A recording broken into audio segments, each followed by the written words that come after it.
Hai, kali ini kita akan membahas tentang antroposfer atau dinamika kependudukan.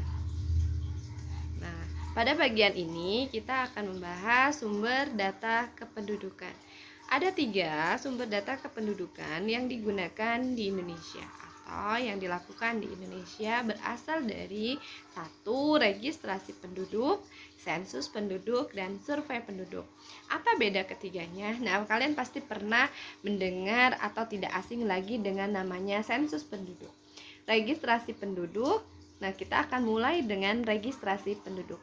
Registrasi penduduk itu apa sih? Itu adalah pencatatan penduduk yang bisa dilakukan secara harian. Misalnya, jika ada kelahiran, kamu membuat akta kelahiran, itu akan dicatat oleh Dinas Kependudukan dan Catatan Sipil.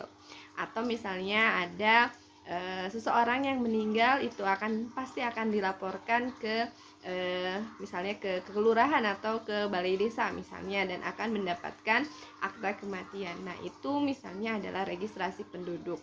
Atau misalnya yang pindah dari kota A ke kota B, nah itu akan dicatat oleh Dinas Kependudukan dan Catatan Sipil. Lalu kalau sensus penduduk ini adalah pencatatan mengenai penduduk dari segala aspeknya, misal dari jenis umur, sekolah, pendidikan, pendapatan, kesehatan, lalu ekonomi dan sebagainya. Dan sensus penduduk ini dilakukan untuk seluruh rakyat Indonesia, seluruh penduduk yang ada di Indonesia, dan dilakukan 10 tahun sekali. Lalu yang ketiga adalah survei penduduk. Survei penduduk ini dilakukan sesuai dengan kebutuhan. Ada misalnya contohnya survei ekonomi nasional atau Susenas yang dilakukan setiap 5 tahun sekali. Tidak semua penduduk Indonesia atau tidak semua penduduk yang berada di wilayah Indonesia dimintai keterangannya atau diikutkan ke dalam survei. Jadi kalau survei itu hanya ada sampel-sampel. Nah, sensus penduduk, bagaimana sih kita mengenali di tahun 2020 adalah sensus yang terakhir. Malah ada yang kenali ciri-ciri petugas sensus 2020 katanya. Nah, orang petugas-petugas sensus ini adalah yang ditugaskan oleh badan atau Biro Pusat Statistik yang dimiliki oleh Indonesia. Jadi sensus dan survei itu dilakukan oleh BPS. Kita kenal dengan namanya BPS. Kalau registrasi penduduk itu dilakukan oleh Dinas Kependudukan dan Catatan Sipil. Nah, hasil sensus penduduk 2020. Jadi sensus ini dilakukan 10 tahun sekali. Jadi berapa sih jumlah penduduk Indonesia menurut sensus penduduk 2020? Nah, ini adalah gambarannya. Jumlah penduduk hasil sensus penduduk 2020 pada September 2020, jumlah penduduk Indonesia sebanyak 270,2 juta jiwa. Lalu laju pertumbuhan penduduknya adalah 1,25%. Usia penduduk produktifnya ternyata di Indonesia hampir 70% penduduk usia produktif dari rentang usia 15 sampai 64 tahun. Penduduk lansianya hanya 9,78%. Rasio jenis kelaminnya 102. Maksudnya adalah terdapat 102 penduduk laki-laki untuk setiap 100 penduduk perempuan. Jadi masih seimbang antara perempuan dan laki-lakinya. Dan ternyata Pulau Jawa merupakan pulau dengan konsentrasi penduduk terbesar. Sebanyak 56,1% penduduk Indonesia berada di Pulau Jawa.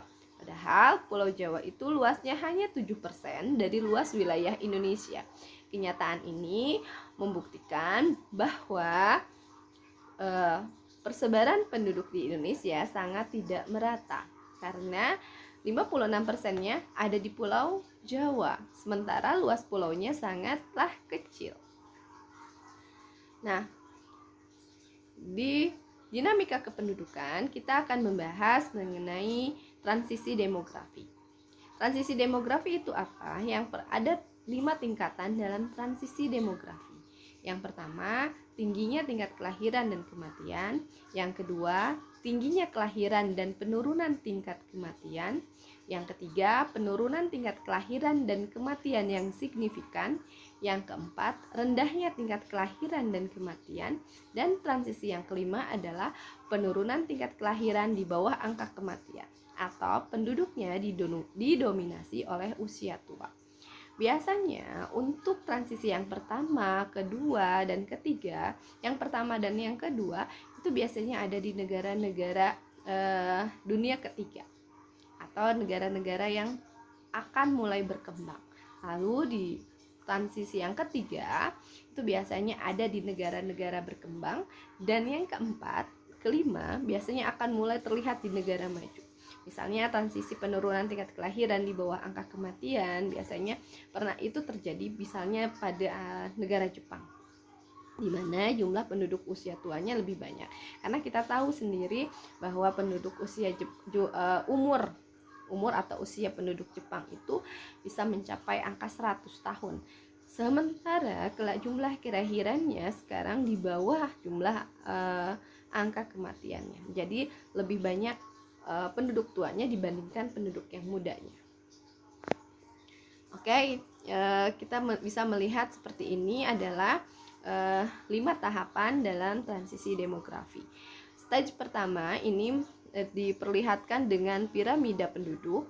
Stage pertama memperlihatkan bahwa jumlah di sini kelahiran dan kematian yang signifikan. Lalu ada penambahan di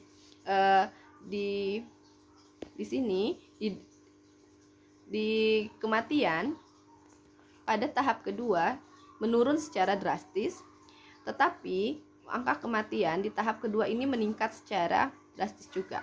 Lalu di stage ketiga di sini terjadi penurunan, di mana angka kematian menurun secara perlahan dan angka kelahiran juga naik secara perlahan. Lalu di fase keempat ini ada kelahiran juga rendah,